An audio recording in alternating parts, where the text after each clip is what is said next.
Dear students, पिछले lecture में मैंने आप लोगों से डिस्कस किया था कि गुड्स एंड सर्विस टैक्स क्यों लाना पड़ा, क्या इसकी आवश्यकता थी और जीएसटी क्या है। उसके इंट्रोडक्टरी पार्ट पे मैं आप लोगों से बात कर रहा था कि जीएसटी आने से पहले क्या सिस्टम होता था। जो पहले सिस्टम हुआ करता था 86 से पहले single point tax collection system था, जिसपे हर पॉइंट पे टैक्स लगता था। पहले टैक्स लगा या नहीं लगा उसका कोई महत्व नहीं होता था। इसका कैस्केडिंग इफेक्ट आ रहा था, मींस टैक्स के ऊपर टैक्स लग रहा था। तो वेट प्रिंसिपल लागू किया गया और 86 में सेंट्रल एक्साइज ड्यूटी का नाम बदल करके मॉडवेट कर दिया गया। और सेंट्रल एक्साइज ड्यूटी जो एक बार आपने पे कर दी है, अब आगे आपकी जो लायबिलिटी बनेगी उसमें से उसको लेस कर दिया जाएगा, मींस इनपुट क्रेडिट दे दी जाएगी। 94 में सैनवेट को मॉडवेट में कन्वर्ट कर दिया गया जब सर्विस टैक्स आया। लेकिन फिर भी कुछ जगह अभी सैनवेट और वेट दोनों ही लग रहे हैं, टैक्स के ऊपर टैक्स लग रहा है। स्टेट जो गवर्नमेंट्स हैं वो अल्कोहल या अफीम वगैरह पे अभी भी एक्साइज ड्यूटी लगाती हैं और उसके ऊपर फिर वैट लगाती हैं। राज्यों की अलग अलग दरें थीं, एंटी टैक्स या स्टेट और सेंटर के टैक्सेस को एक करना था, गुड्स और सर्विसेज को भी एक करना था। इन बहुत सारे उद्देश्यों को ध्यान में रखते हुए जीएसटी का कंसेप्ट इंडिया में इंट्रोड्यूस किया गया। आज फिर मैं आप लोगों से इसके थोड़ा सा इंट्रोडक्शन और इसकी विशेषताएं और ई बे बिल क्या होता है उसके बारे में थोड़ी चर्चा करूंगा।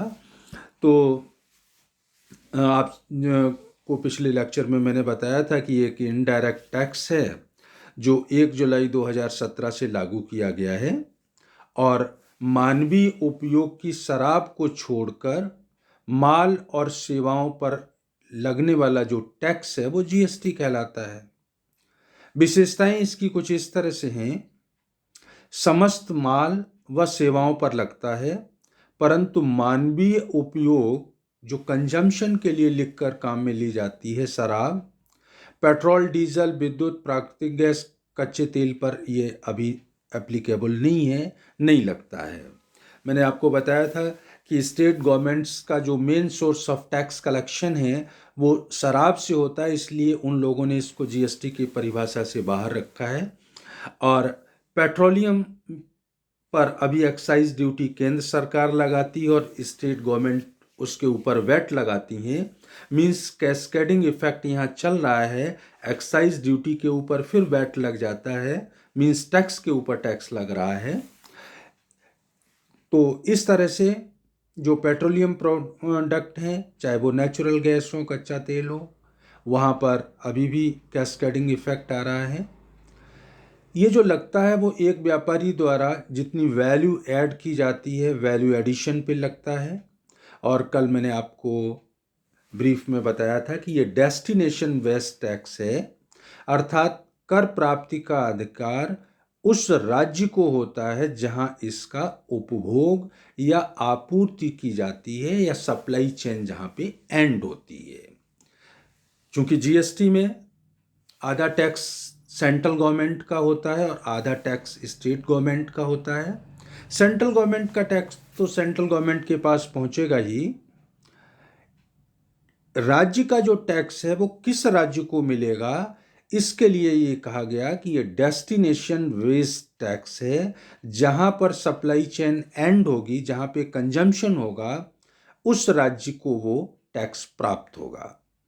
भारत में जीएसटी का डुअल मॉडल अपनाया गया है, कनाडा और ब्राजील की तरह से। डुअल मॉडल का मतलब यहाँ जीएसटी में केंद्र का भी टैक्स होगा और राज्य का भी टैक्स होगा। और ये कम्प्रिहेंसिव टैक्स है। इसके लागू होने से केंद्र और राज्यों के कई कर समाप्त हो गए हैं, जो मैंने आपको पिछले लेक्चर में भी बताया था। केंद्र के टैक्स जो समाप्त हुए हैं, सेंट्रल एक्साइज ड्यूटी थी, अतिरिक्त उत्पाद शुल्क, काउंटर वेलिंग ड्यूटी, अतिरिक्त सीमा शुल्क, विशेष अतिरिक्त सीमा शुल्क, special additional custom duty, service tax, cess और सरचार्ज समाप्त हो गए हैं। राज्यों के जो टैक्स समाप्त हुए हैं उसमें वैट और बिक्री कर समाप्त हो गया, लेकिन ध्यान रखना है जहां पर अभी जीएसटी लागू नहीं है, जैसे शराब है या पेट्रोलियम प्रोडक्ट है, तो वहां पर अभी वैट चालू रहेगा। सीएसटी, इंटर स्टेट सेल, एक राज्य से दूसरे राज्य के मध्य जो क्रय विक्रय होता था उस पे लगता था, अंतर्राज्यीय बिक्री पर वो समाप्त हो गया है। लग्जरी टैक्स था, परचेज टैक्स था, एंट्री टैक्स था, एंटरटेनमेंट या लॉटरी टैक्स, इस तरह के टैक्सेस समाप्त हो गए हैं।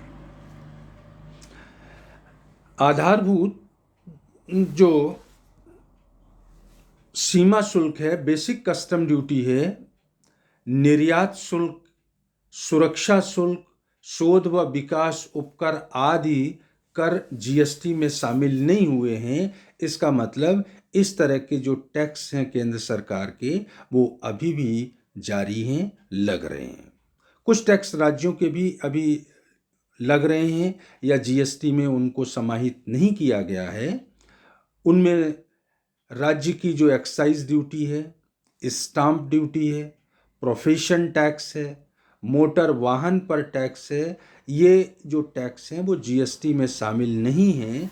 इसलिए इन टैक्सेस को स्टेट गवर्नमेंट्स अपने राज्य के भीतर वसूल करती हैं। बहुत सारे टैक्सेस तो समाहित हो गए हैं, लेकिन कुछ टैक्सेस अभी भी केंद्र के और राज्यों के चल रहे हैं, जो सुविधा अनुसार या जिस तरह का ट्रांजैक्शन होता है उसके अकॉर्डिंग चार्ज किए जाते हैं।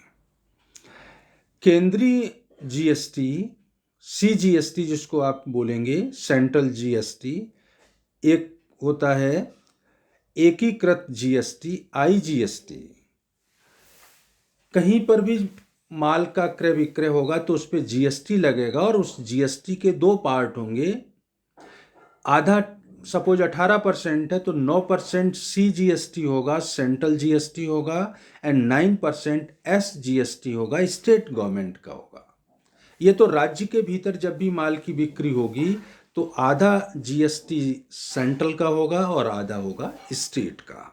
लेकिन जब एक राज्य से दूसरे राज्य के बीच में माल का क्रय विक्रय हो, राजस्थान से हरियाणा माल बेचा जा रहा हो, तो उस पर जो टैक्स लगता है वो कहलाता है आईजीएसटी, एकीकृत जीएसटी। तो सीजीएसटी, और वो कौन लगाता है? केंद्र सरकार।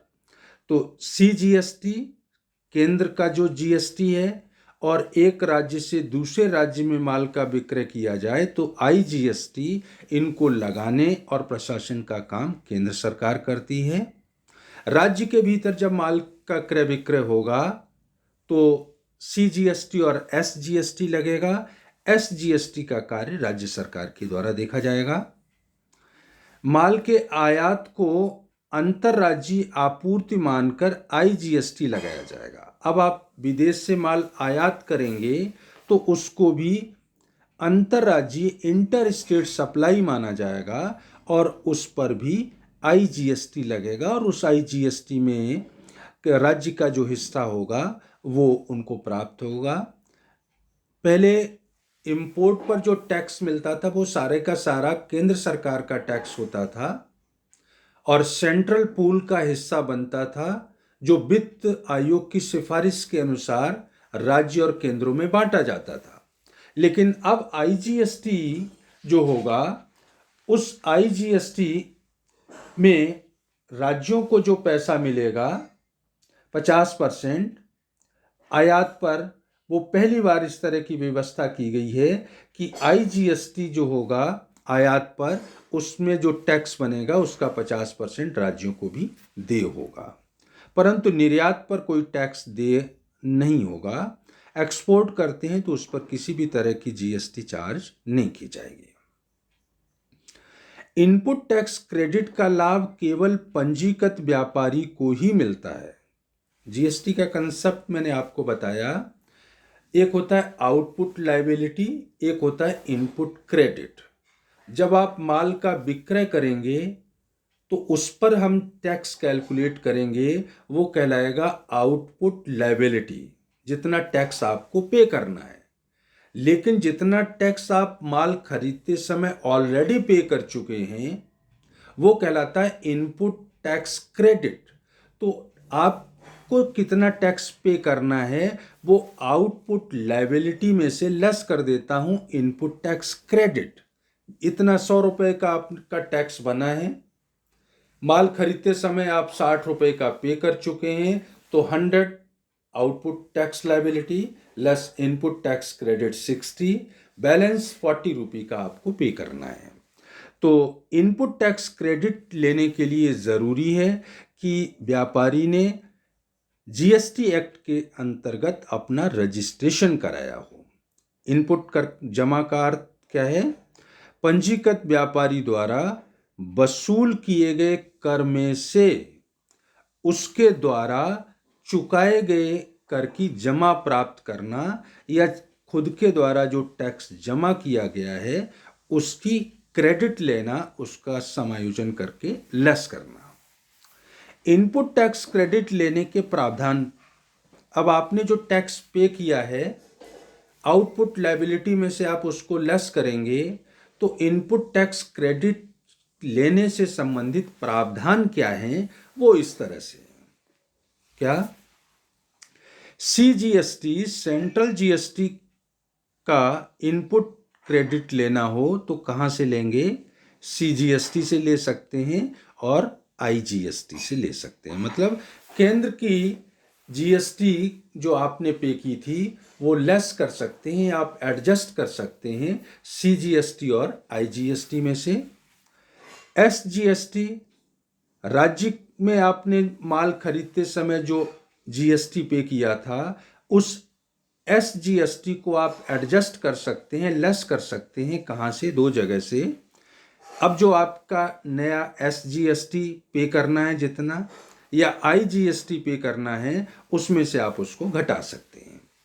और आईजीएसटी एक राज्य से दूसरे राज्य में माल के क्रय विक्रय पर लगता है। आईजीएसटी का समायोजन कहाँ से होगा? अब अगर आपको जो आईजीएसटी पे करना है कोई, तो पहले जो इनपुट क्रेडिट आईजीएसटी की है वो आईजीएसटी की क्रेडिट को लेस करूंगा आईजीएसटी में से। अगर वो पूरी क्रेडिट नहीं मिल पाती है तो सीजीएसटी में से घटा लूंगा, और सीजीएसटी में से भी नहीं होता है तो किस में से घटाऊंगा? एसजीएसटी में से। मतलब आईजीएसटी को घटाने का क्रम ये रहेगा, पहले आईजीएसटी में से पूरा कर लीजिए, नहीं पूरा हुआ तो सीजीएसटी में से घटा लीजिए, सीजीएसटी में से भी नहीं होता है तो एसजीएसटी में से घटाइए। इसी क्रम में इनको आप समायोजित करेंगे। लेकिन ध्यान रहेगा, नोट आप देख रहे हैं, सीजीएसटी का समायोजन कहाँ से करते हैं? सीजीएसटी और आईजीएसटी से, मतलब एसजीएसटी से नहीं कर सकते हैं। और एसजीएसटी का समायोजन कहाँ से होता है? एसजीएसटी और आईजीएसटी से। इसका मतलब ये हुआ एसजीएसटी का समायोजन सीजीएसटी से नहीं कर सकते हैं। आईजीएसटी की क्रेडिट अगर आपको लेनी है तो क्रेडिट लेने का क्रम ये रहेगा, सबसे पहले आईजीएसटी में से घटा लीजिए, इसके बाद जरूरत हो तो सीजीएसटी में से घटाइए, और फिर जरूरत हो तो एसजीएसटी में से उसको लेस कर लीजिएगा। तो ये कुछ एक जनरल पॉइंट्स थे जो मैं आप लोगों से डिस्कस करना चाहता था। इंट्रोडक्टरी पार्ट पे मैंने पिछले लेक्चर में भी बात की थी, तो उन्हीं चीज़ों में से कुछ और पॉइंट्स थे जिनको मैं यहाँ पे आप लोगों के सामने लाना चाहता था। एक पॉइंट और आपसे डिस्कस करना है, e way will. E way will का मतलब जो इलेक्ट्रॉनिक माध्यम से बिल जनरेट होता है। E way bill is an electronic way bill for movement of goods to be generated on the e way bill portal. माल के आवागमन के लिए इलेक्ट्रॉनिक माध्यम से ई वे बिल पोर्टल पर जाकर के जो बिल बनाया जाता है वो कहलाता है ई वे बिल। इलेक्ट्रॉनिक माध्यम से माल को लाने ले जाने के लिए जो बिल बनेंगे आप, वो कहलाएगा ई वे बिल। जब भी 50,000 से अधिक कीमत का सामान ट्रक पर लोड होगा तो उसकी इलेक्ट्रॉनिक इंफॉर्मेशन साइट पर जाकर के देनी होती है। साइट पे जाकर के आप उसको अपडेट कर देंगे कि ये इतने रुपए का माल है, ये स्पेसिफिकेशन है, ये ट्रक नंबर है और ये माल आज जयपुर से बॉम्बे के लिए रवाना हो रहा है। तो ई वे बिल में वो बिल जो होगा साइट पे अपडेट कर दिया और उसके पास कॉपी होगी, तो कहीं भी कोई भी देखना चाहे उस ट्रक नंबर को चेक कर सकता है और कितने रुपए का माल जा रहा है उसको ट्रेस किया जा सकता है। तो 50,000 से अधिक कीमत का जब भी माल किसी ट्रक पे लोड होगा तो इलेक्ट्रॉनिक इंफॉर्मेशन आपको देनी होगी और ई वे बिल जनरेट होना होगा।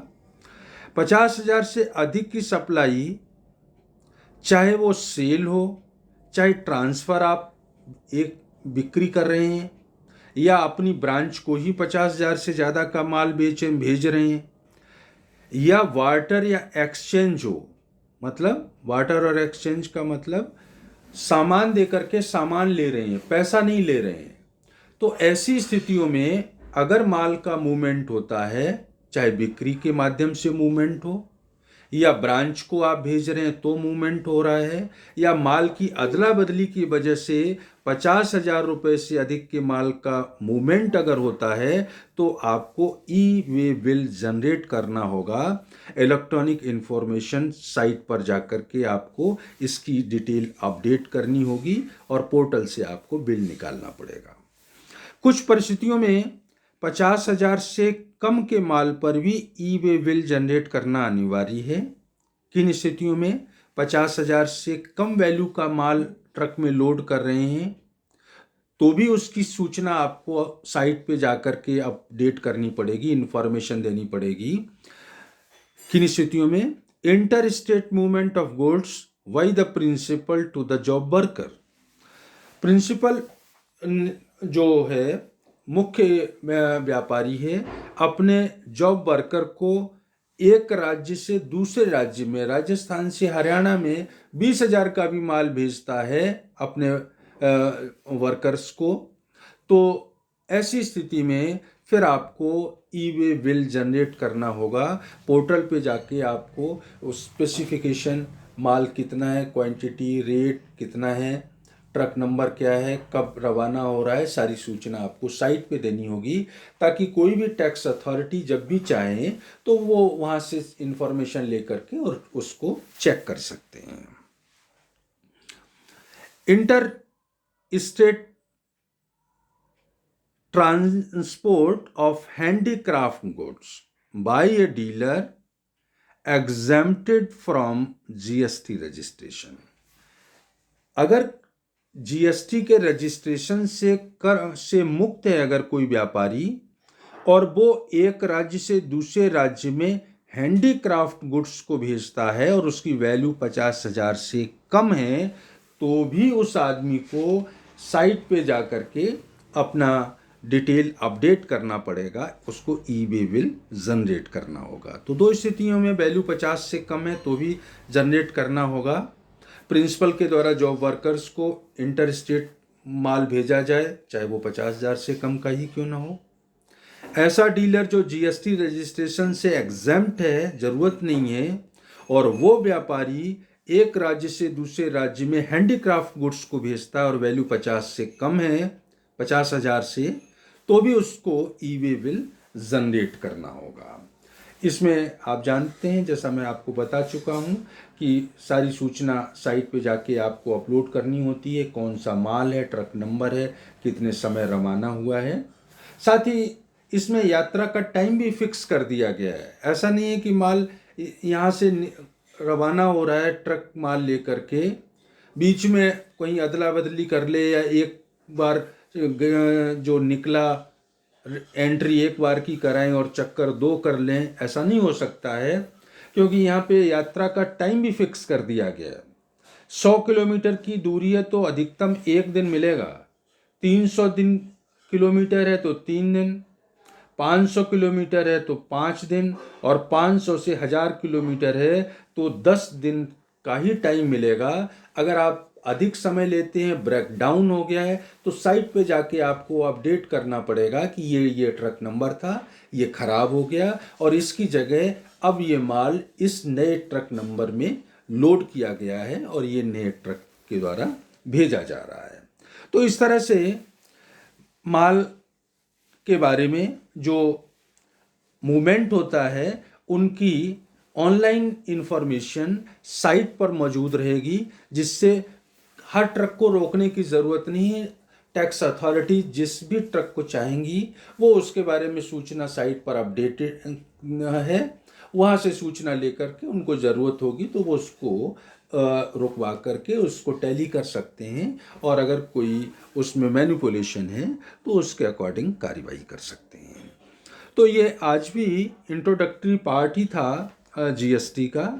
नेक्स्ट लेक्चर में मैं इससे संबंधित कुछ लॉज हैं और किस तरह से जीएसटी वर्क करेगा उसके बारे में बात करूंगा। आज के लिए इतना ही। Thank you.